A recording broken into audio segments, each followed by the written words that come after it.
When you look out at the city skyline, what do you see? The tops of buildings, penthouses, and rooftops. But did you know that the air above it could be worth a lot? For developers and homeowners, the air above a property can be valued in the same way as the land that you're standing on. You can buy it, you can sell it, and even build up into the sky, onwards and upwards. Let's start with a definition. Air rights are legal rights that give you permission to use a space above your property.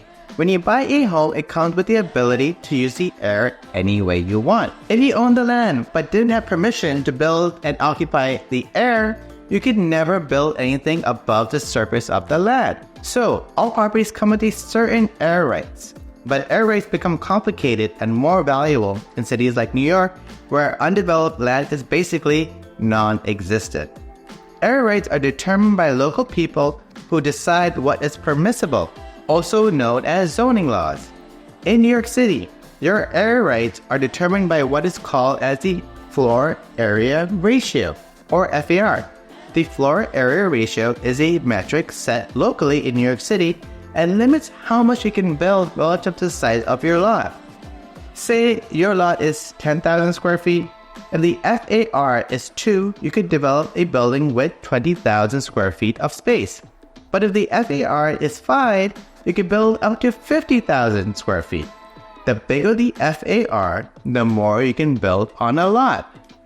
Air rights are more important to developers because it lets them know whether or not they'll be allowed to expand on an existing one, or if they want to come to an arrangement to utilize the air rights to the max. Even as a homeowner, it's good to understand these rights as a concept and how they could impact you. If your property has unused air rights, there's always a possibility that you can renovate up. But here is what is the most interesting part of air rights. You can sell the air above your property. That's right, you can sell your air rights. Air rights are a commodity in New York City and can be sold to others who may want to expand their own buildings. That's right, in the event you sell the billable rights above your property to a building next to you, they can build higher than their permissible height.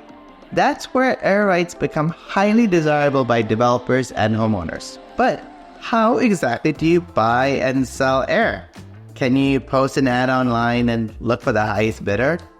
Not exactly, but it's not as complicated as you might think.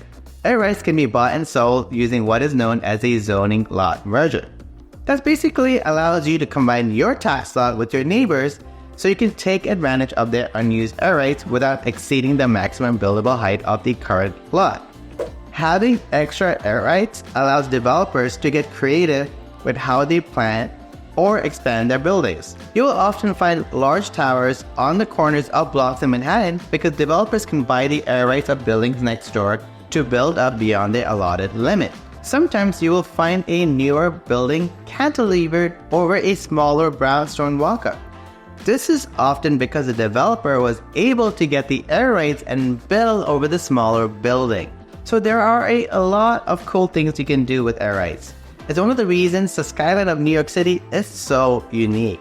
Do you have air rights? How do you plan to use them? Tell our community what unique things you can do with them. Are you in the market for a new build?